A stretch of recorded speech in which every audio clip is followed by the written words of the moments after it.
Hey guys, it's me, Phoenix from Phoenix TV. Today we're going to unbox two puzzles. The X-Men Vault V2M Square-1 and the GAN11M Pro. Start with the Vault V2. That opened up pretty easily. Here's the cube. A spring and washer. Oh, because there's only one screw in the Square-1, I forgot.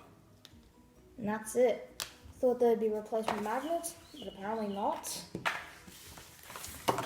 Move all that out of the way. Press turns. Top and bottom, not bad. Pretty good. There's the cube shape.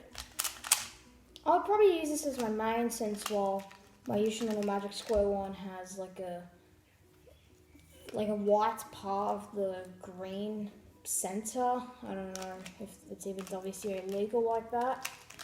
But either way, it's died out a lot, and yeah, I've got this. I'd say it's pretty good. In fact, it's only like $30. I've seen other Square-1s worth like $70. It's not bad. Definitely, I would say probably as good as the Vault V1, if not a little better. I feel like this is smaller than other Square-1s. I don't know what the size of it is. It would say on the packaging. I got the fully magnetic version.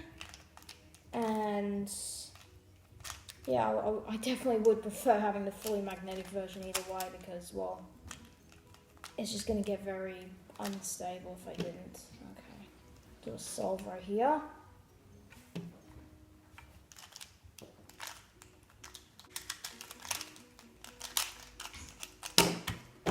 That was alright. I think the tensions are probably at its best, to be honest. I probably won't really do much, but whatever, we'll just see. Overall, it's definitely a very good Square-1, or Square-1 if you want to actually call it the real name. And yeah, we'll go into the GAN11M Pro then. Probably the main thing about this video. I will say, very nice box. It's very what is it called again? Very colourful when you put like sunlight or any type of light directly on it. It's definitely it's kind of like an Apple box. I don't get it. Very nice. Okay, so we've got what looks like to be the accessories box. Cube, of course. AI beginner tutorial, won't be needing that since I average like 8, so I wouldn't have, or 9 I guess. Then I wouldn't have to worry. And of course the card, definitely like the packaging where it's nice and shiny when you put it on some sort of light. Move that out of the way for now. I'll get onto the cube. I really love this. I really love how they made this. You just have to, I guess, press your thumb and finger on the GAN logo on the box, the bottom, and it just opens like that. Definitely very cool. Move out of the way. Here's the cube. Very light because, well, they're making their cubes lighter now apparently. Here we have the packaging. Another GAN bag because you can't have enough of those. I've got like 10 of those, or 10 of these. Yeah, I think I've got enough. Another one of those GAN pamphlets, and one of these massive tutorial things. And in here is I think it's the I hope this is out of frame. I'll put the Square-1 here. I think this is the corner changing thing. I can't remember what it was exactly. I'll show you if I can open it. There you go. Okay, so you've got the obvious middle tool, which, well, was already implemented in the GAN XS, which is now onto here. And here you go. Here are the different corner magnets. I never thought they would ever release this, but I guess, well, they've got to make more options, just so it's the perfect tension that you want. You have 3x3 now. First turns, I also have the UV coated, which, well, is out of stock basically everywhere now. Don't know why. First turns.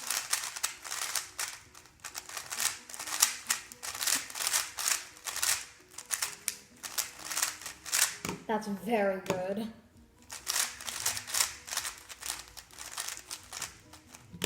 Let's do a solve.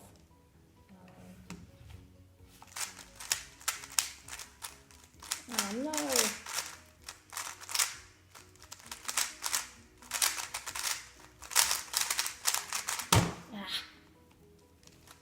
Do another quick solve on it. I will say, I probably won't really do much to it since, well, it's already pretty darn good. Yeah, overall, this is definitely a very, very good cube. Not that I would... damn. Not that I would fully recommend it for those who haven't got the affordability with a cube that is worth like $100, which is just absolutely ridiculous. You do basically kind of get what you need for it. I feel like the box is worth like $5 though, even though it has like a special, I guess, outside thing on it. And you have a whole bunch of customization, I think that's how you say it. Let's try these corners. So if we take it apart, oh, it just magnetized onto the thing. Man, that's very greasy. There you go, it has the core on the, I guess on the piece in the core, or the magnet in the core, I mean. Oh god, I just accidentally left the timer going. Close up on that, don't know how that's gonna go. There you go. There's 8 of them all over, and it's on the thing. I want to make sure this is not blurry. There you go.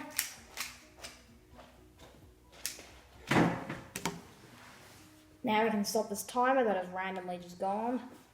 And let's try out these different corners. So I'm pretty sure you just grab onto it and then turn it and then just prise out. There you go. And then move this. Oh god, that's very hard to do. Yeah, now it's like stronger. I probably won't really use the corner magnet though, to be honest, because it's kind of pointless to me. I would only just use the corner magnet, which is probably why this thing comes with it. So you can move it around to however you like. Yep, that's exactly how it works. And because you can't use your fingers, sadly, just so you could like move it over easily. But then again, you're not going to really change the setting of it that much. I think I'll have it at... let's try it at 3. Is that 3? No, that's 1. Where is it? Yeah. Does it? And also, it does it on every single corner. So if you just do 1 on one corner, then you don't have to do it on every other side. So instead of having to do it 24 times, you only need to divide that by 3, which is 8. So if we take this out and change it back to the stock corner, because I honestly kind of prefer it at the normal settings, since it's kind of pointless in my opinion, but obviously it's just my opinion, as I said then. So yeah, I just like to have it basic. So all you need to do is just, I guess, change it. One of these corners should already be at 3. I'm pretty sure it's one of the bottom ones. Change it on each one. Very easy with this tool. And the fact that you only have to do it like once each time for each corner. There you go. So I've got on the strongest setting, I'm pretty sure. I think I might use it on that. Obviously I wouldn't use it for one-handed because my hands are way too small.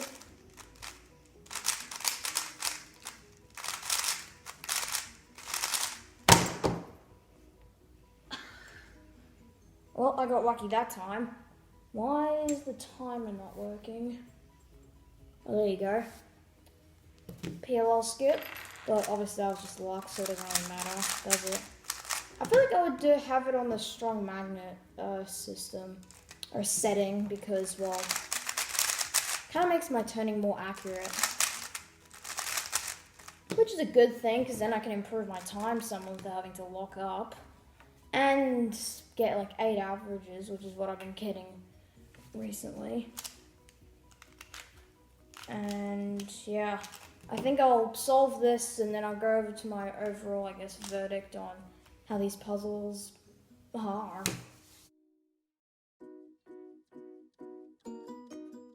My thoughts on the Volt V2M Square-1 is that you should 100% get it for those who are really into Square-1 and want to get better at it. For those who are like into Square-1 but don't really want to get better at it, I would suggest getting the Usual Little Magic Square-1. It's just that with mine, it's just died out really badly after so many solves on it. Kind of like with every other, I guess, former main that I've had in the past, it just goes all really bad. Turning of it is very, it's somewhat smooth and somewhat crunchy too, probably because of all the magnets that's in there, since I got the fully magnetic and not just the slice magnetic, which is kind of what it is with the YLM Square-1. But then again, the Usual Little Magic Square-1's a budget, and the X-Men Volt is not. But as I said, if you're really into Square-1 and want to get good at it, I would suggest getting it. There's two different options with the stickerless. So they have stickerless white and yellow, and stickerless black and white. I would suggest getting the black and white for those who obviously like that, and also like having like black on their cubes, kind of like with the Mega Minx too. And corner cutting, well, you don't really do corner cutting on Square-1, but it's alright, it's not bad.